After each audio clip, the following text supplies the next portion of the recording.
Stuttgart is not only known for Spätzle and the world-famous annual Volksfest, but also for its massive amount of cars. Each day, around 100,000 cars pass through the city. This not only results in the streets being clogged and the fine dust polluting the air, furthermore, finding a parking spot is a difficult endeavor. Should these only be used by car drivers? Or shouldn't the residents who live next to them have the option to use them as well?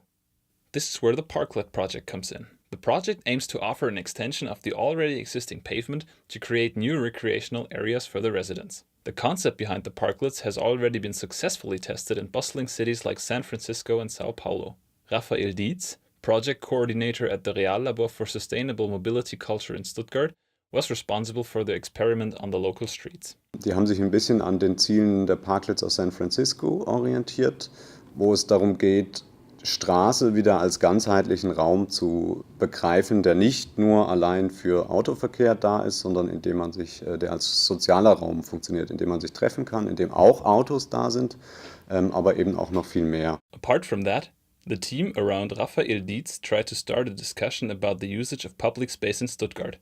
To achieve these goals, the Parklet project was founded last year. Im März 2016 eigentlich angefangen mit der konkreten Planung, haben ein Lehrkonzept auf die Beine gestellt, da wir relativ viele Parklets bauen wollten, um eine große Sichtbarkeit herzustellen.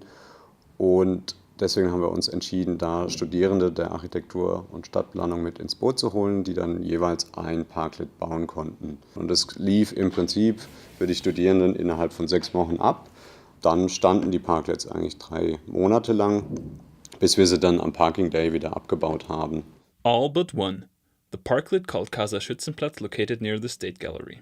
Even though the experiment concluded half a year ago, the residents grew accustomed to the parklet and wanted to keep it. Part of the reason for that was the design provided by the Mexican architect Jesus Antonio Martinez Zarate. Chucho, that's how his friends call him, has an interesting relationship to this plaza. One time passing by through the square and I couldn't believe that right now, it was 2014 I think, this place was only used as parking spots where it has so much potential to be a nice square public space for people. So as soon as I heard that there was a chance to build something here, I decided to join the project.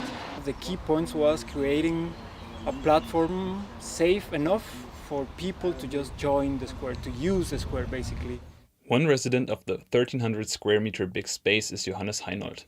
He also took part in the realization of the project and is now a member of the local initiative. Als Anwohner führte mein Weg auch morgens zur Uni und abends wieder zurück an dem Parklet vorbei. Also das war ganz schön zu sehen, wie dieser Platz auf einmal belebt wird. Einige Anwohner haben auch angefangen, im letzten Sommer noch das als Sharing-Plattform zu nutzen. Daraus ist dann ja auch letztendlich das Bücherregal entstanden, das viele Literatur angeboten haben und das auch ab und zu nochmal Leute dazu bringt, irgendwie stehen zu bleiben und zu blättern. The parklet created a sense of belonging, something that a roundabout would have never evoked. It was here, on this blue wooden platform, where some neighbors met for the first time. If we focus only on the space here and the community, they react pretty positive, which also says that there's a need for public spaces. As soon as you bring a little oasis, people will use it constantly. Thanks to the effort of committed people like Raphael and Chucho, the Parklet project evolved to something more than just a timed approach. It gave the citizens an opportunity to reconquer their living space.